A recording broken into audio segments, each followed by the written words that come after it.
Welcome back to car Darwin. പ്രൈസും കൊണ്ടും ഫീച്ചേഴ്സും കൊണ്ടും റേഞ്ചും കൊണ്ടും അങ്ങനെ മൊത്തത്തിൽ ഇണങ്ങിയ ഒരു ഇലക്ട്രിക് സ്കൂട്ടർ വന്നിട്ടുണ്ട്. പുതിയൊന്നും പറയാൻ പറ്റില്ല, നമ്മുടെ പഴയ ചേതക്ക് തന്നെയാണ്.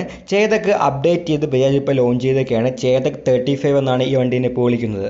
മൊത്തം 3 വേരിയൻറ്റിലാണ് വണ്ടി വന്നേക്കുന്നത്. 3501 ഉണ്ട്, 02 ഉണ്ട്, പിന്നെ 03 ഉണ്ട്. ഇപ്പോൾ അവർ കാണിച്ചേക്കുന്നത് 01ഉം 02 ആണ്.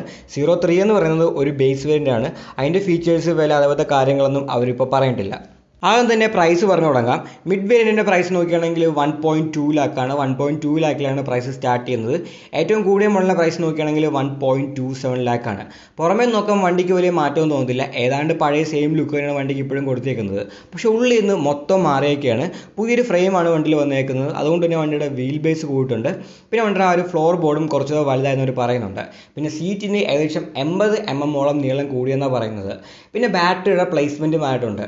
നേരത്തെ നോക്കിയാൽ സീറ്റിനിടയിലെ ബാറ്ററി ചെയ്യുന്നത്, അതുകൊണ്ട് തന്നെ അണ്ടർ സീറ്റ് സ്റ്റോറേജ് നല്ലപോലെ കുറവായിരുന്നു. എന്നാൽ ഇപ്പം ആ ഒരു ബാറ്ററി വന്നേക്കുന്നത് ഫുട്ബോളിൻ്റെ അവിടെയാണ്. അതുകൊണ്ട് തന്നെ വണ്ടിയുടെ അണ്ടർ സീറ്റ് സ്റ്റോറേജ് നല്ലപോലെ കൂടി എന്ന് പറയുകയാണെങ്കിൽ ഈ സെഗ്മെൻറ്റിൽ ഇപ്പം ഏറ്റവും കൂടുതൽ അണ്ടർ സീറ്റ് സ്റ്റോറേജ് വരുന്നത് ഈ ഒരു വണ്ടിക്കാണ്. 35 ലിറ്ററിൻ്റെ അണ്ടർ സീറ്റ് സ്റ്റോറേജാണ് ഈ ഒരു വണ്ടിയിൽ ഇപ്പോൾ വന്നേക്കുന്നത്. കൂടിയ മോഡലിൽ ആ ഒരു ടച്ച് സ്ക്രീനും കൊടുത്തിട്ടുണ്ട്. ആ ഒരു സ്ക്രീനിൽ നമുക്ക് നാവിഗേഷൻ, ജിയോ ഫെൻസിങ്, അതേപോലെ സ്മാർട്ട് ഫോൺ കണക്ടിവിറ്റി, അങ്ങനെയുള്ള എല്ലാ കാര്യങ്ങളും ചെയ്യാൻ പറ്റും.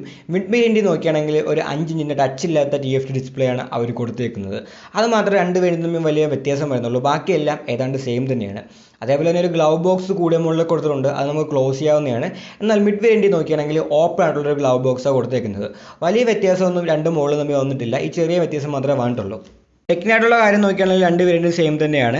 ആ ഒരു പഴയ 3.5 kWh ബാറ്ററി തന്നെ വന്നേക്കുന്നത്. എന്നാൽ ആ ബാറ്ററി ഇപ്പം അപ്ഡേറ്റ് ചെയ്തിട്ടുണ്ട്. അതുകൊണ്ട് തന്നെ 153 കിലോമീറ്ററോളം ഇതിന് റേഞ്ച് ഉണ്ടെന്നാണ് അവർ പറയുന്നത്.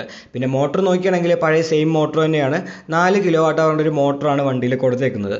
അതേപോലെ തന്നെ ഇതിന് 950 വാട്ടിൻ്റെ ഫാസ്റ്റ് ചാർജിങ് സപ്പോർട്ട് ചെയ്യുന്നുണ്ട്. അതുകൊണ്ട് 0 to 80 എത്താനായിട്ട് വെറും 3 മണിക്കൂർ മാത്രം സമയം മതി. സസ്പെൻഷനൊക്കെ പഴയ തന്നെ സെയിമാണ് വന്നേക്കുന്നത്. പിന്നെ ബ്രേക്ക് നോക്കുകയാണെങ്കിൽ രണ്ട് വേരിയൻറ്റിലും ഫ്രണ്ടിൽ ഡിസ്കും റിയറിൽ ഡ്രമ്മാണ് വന്നേക്കുന്നത്.